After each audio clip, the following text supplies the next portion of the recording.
Welcome to The Explainer. Today, we're unpacking a massive collision that's happening right now all over the globe. We're looking at a technology evolving faster than literally anything we've ever seen. Yet it's suddenly hitting some very real, very human roadblocks. We're talking about artificial intelligence, and specifically how its absolute insatiable hunger for data is crashing headfirst into global regulation, human rights, and perhaps most intensely right now, the creative ownership of artists. Okay, let's dive into this. There was a recent headline from the Wall Street Journal that honestly sounds like a complete sci-fi paradox. Is the internet big enough to satisfy AI? You know, the leading AI companies in the world are desperate to scale up, but they're quite literally running out of internet data to train their models on. Turns out you actually can drink the ocean dry if your thirst is big enough. And here's exactly why that ocean is running dry.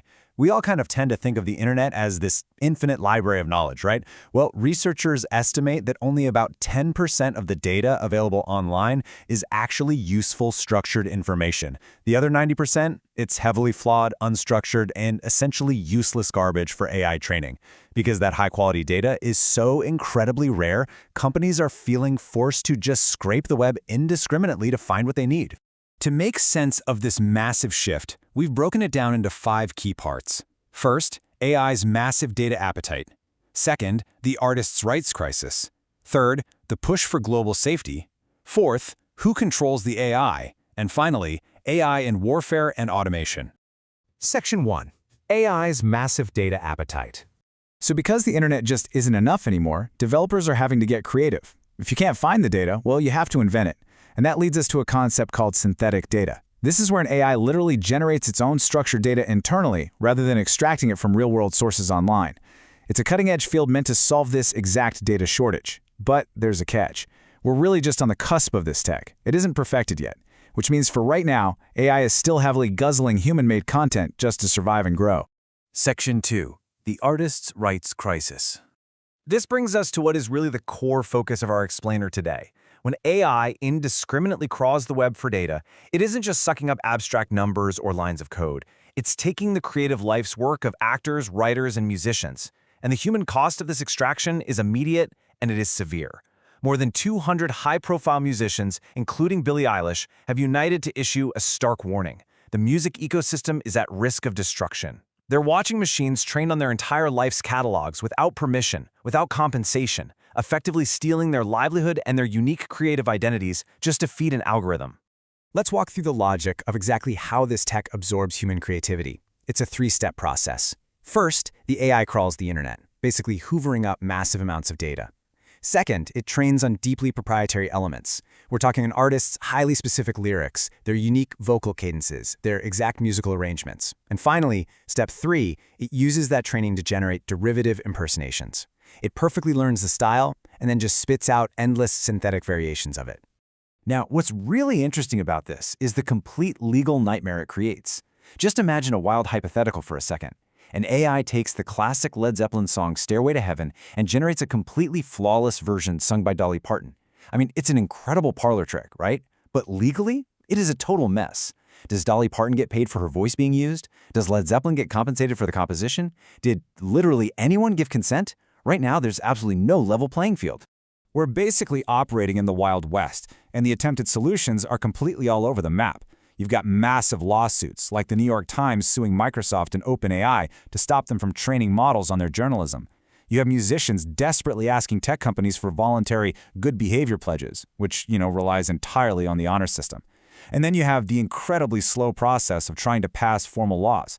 The technology is moving at light speed, and our legal system is, well, it's barely walking. Section 3. The push for global safety. This massive lack of regulation pushes us to look at the bigger, global picture. It's not just individual artists trying to protect themselves anymore. Governments are desperately trying to build an international safety infrastructure. Let's compare how the global superpowers are actually handling this, because AI is absolutely a global phenomenon. Just like climate change, it requires global cooperation. The US and UK recently signed a landmark agreement to cooperatively test emerging AI models. Meanwhile, the European Union is finalizing their comprehensive EU AI Act. But then you have China, a massive AI superpower largely absent from these Western safety agreements due to some incredibly complex international trust issues. So the crucial point is there's a massive gap between political promises and actual funded regulation. The Financial Times reports that despite the U.S. signing these landmark safety agreements, they haven't actually done the work yet. They currently lack the budget and the staff to actively test these private company models. We're really still at the very beginning of building a safety infrastructure that actually has any teeth. Section 4. Who controls the AI? If governments aren't fully regulating these systems yet, we really have to ask who is actually in charge. The New Statesman published a super provocative argument recently. They asked, are our existential fears about AI just a projection? The argument suggests that having monocultural leadership, specifically a very small group of male tech billionaires, might mean they're projecting their own tendencies for domination right onto the AI. In stark contrast, institutions like the UK's GCHQ intelligence agency actively utilize neurodiverse and highly inclusive teams. The thinking goes that people with totally different backgrounds literally see the world differently, making a diverse team significantly better at spotting unique blind spots and identifying real risks. And in a rather funny twist, the AI itself seems to agree with the human analysts. Bloomberg actually interviewed the AI robot Sophia, asking her how AI can create an equitable society. Sophia's response? She stated that it requires a collective effort and the inclusion of diverse perspectives. So hey, even the robot knows that groupthink is dangerous. Section 5. AI in Warfare and Automation. Let's zoom out now to see how this bleeds into the physical world, looking at the most extreme ends of what happens when we deploy these powerful systems. The Guardian newspaper recently reported on a chilling new frontier in warfare. According to their intelligence sources, the Israeli military has evolved from using an AI system called the Gospel, which identifies buildings and structures as targets, to a new system called Lavender. The report alleges that Lavender has been used to actively identify human targets, with human officers reportedly spending a maximum of just 20 seconds to approve the AI's decision. However, it is absolutely vital to present the other side of this report. The Israeli Defense Force released an official, strict denial regarding the Guardian's claims. Their statement reads, "The IDF does not use an artificial intelligence system that identifies terrorist operatives or tries to predict whether a person is a terrorist. They strongly maintain that these information systems are merely tools for analysts, not automated decision-makers." Whichever way you look at it, it represents an incredibly high-stakes debate over human oversight in life-or-death technology. And this brilliantly illustrates the bizarre duality of the AI age we're living in. On one hand, we're fiercely debating lethal targeting systems.